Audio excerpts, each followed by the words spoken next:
Prime Minister Narendra Modi, my dear friend, dear Ursula, ministers, dear Kaya and Maros, good afternoon. Thank you, dear Prime Minister Modi, for welcoming us on this special occasion. We were privileged yesterday to be your chief guests for the Republic Day celebrations. Such an impressive display of India's capabilities and diversity. Today is a historic moment. We are opening a new chapter in our relations on trade, on security, on people-to-people ties. I'm the president of the European Council, but I'm also an overseas Indian citizen.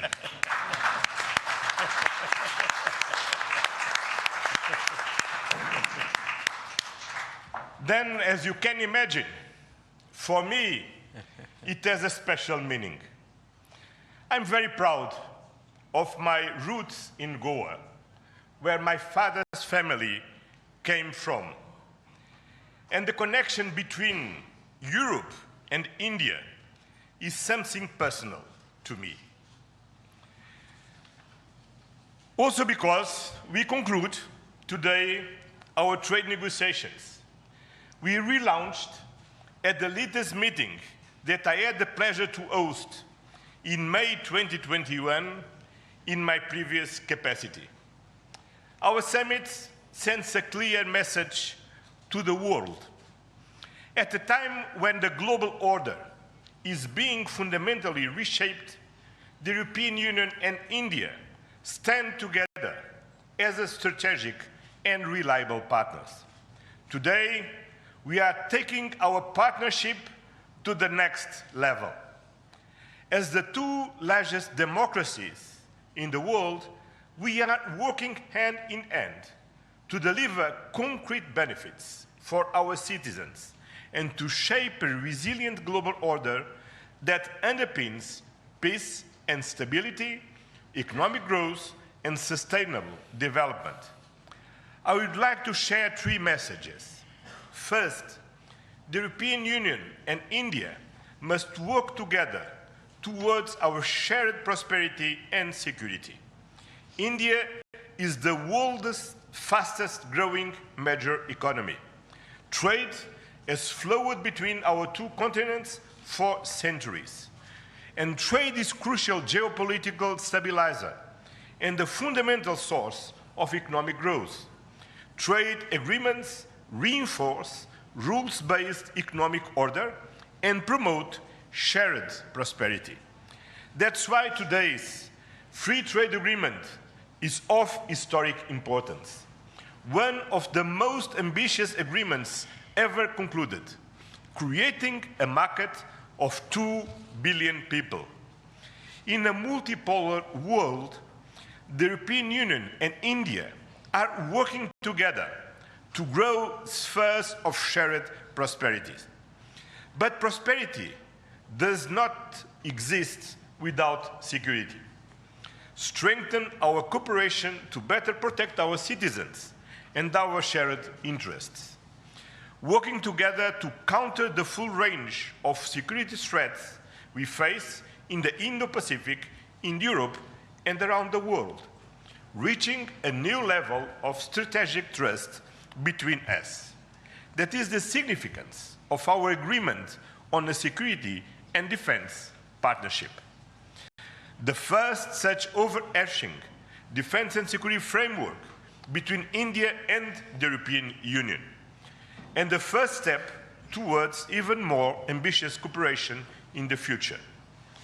This brings me to my second message. As the world's largest democracies and champions of multilateralism, the European Union and India share the responsibility to upholding the international law with the United Nations Charter at its core. Earlier this morning, we and President Ursula had the opportunity to pay tribute to Mahatma Gandhi. And I reflected upon his words, which still holds true today, and I quoted, "Peace will not come out of a clash of arms, but out of justice lived and done by unarmed nations in the face of odds." Our summit reaffirmed our commitment to supporting efforts towards a comprehensive, just and lasting peace in Ukraine, one that fully respects Ukraine's independence, sovereignty, and territorial integrity. This is a key moment. We are supporting all efforts to reach a just and sustainable peace. Ukraine has shown its readiness, including at the cost of difficult compromise. I know, dear Prime Minister, that we can count on you to help creating conditions for peace through dialogue and diplomacy. And this is my final message. Together, we must show leadership on global issues.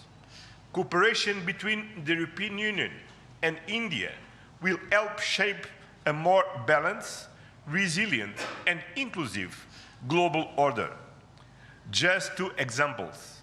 I'm proud of the commitments we are making for greater cooperation on clean energy, green transition, and climate resilience. And our collaboration through the Global Gateway and on the India-Middle East-Europe Economic Corridor is decisive for global connectivity. By implementing the ambitious Joint Comprehensive Strategic Agenda towards 2030, we will align our priorities with concrete actions for the next 5 years, delivering real benefits to our citizens. Today, we have tangible progress and set an example of cooperative leadership on global issues with our free trade agreement, our security and defense partnership, and our joint strategic agenda. These outcomes are crucial milestones on the longer path. We look forward to continuing the journey together, as always. Thank you very much.